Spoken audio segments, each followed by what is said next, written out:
High guys, welcome to the channel.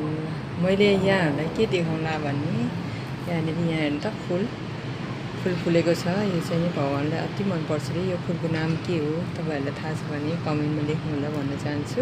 र मैले यहाँनिर नाङ्लो राखेको छु यो फुल फुलेपछि तल झर्नको लागि। यहाँ हेर्नुहोस् यो बोट यहाँनिर अर्को यसको कति 3-4वटा जति फुलिसक्यो होइन। अनि मैले टिपेर यस्तै गरी नाङ्लो राखेको थियो अनि टिपेर बाहिर पनि भगवान्लाई पनि चढाइसकेँ है। मैले बिर्सेछु कि बाहिर राखेछु भन्छु।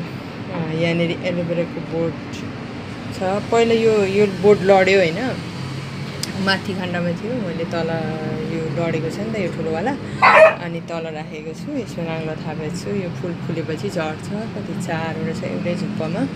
यो चाहिँ नि भगवान्लाई एकदम राम्रो लाग्छ अरे। मैले नामै बिर्स्यो है। यहाँहरूलाई थाहा छ भने कमेन्ट गर्नु होला भन्न चाहन्छु। यो चाहिँ गार्डन हो। र अर्को चाहिँ नि कुरो यहाँ अर्को पनि छ। यो महादेव भगवान्लाई अति मनपर्छ अरे। यो चाहिँ फुल्न लागेको छैन है, फुलेको छैन। एकदम ठुल्ठुलो मैले काटेर पनि ठुलो भएको छ। र अर्को कुरा यो पनि छ। यो फुल पनि फुलेको छैन, यो पनि छ होइन। योवाला यसको चाहिँ ब्लू कलरको फुल फुल्दो रहेछ। र यो पिस लिलीको चाहिँ नि यहाँ हेर्नु कति धेरै ठुलो झुप्पा छ है। भित्रबाट चाहिँ नि अति नै ठुलो झुप्पा छ। यसलाई चाहिँ मल फर्टिलाइजर हाल्नुपर्ने रहेछ। मैले हाल्दै हालेको छैन, पहेँलो भएछ।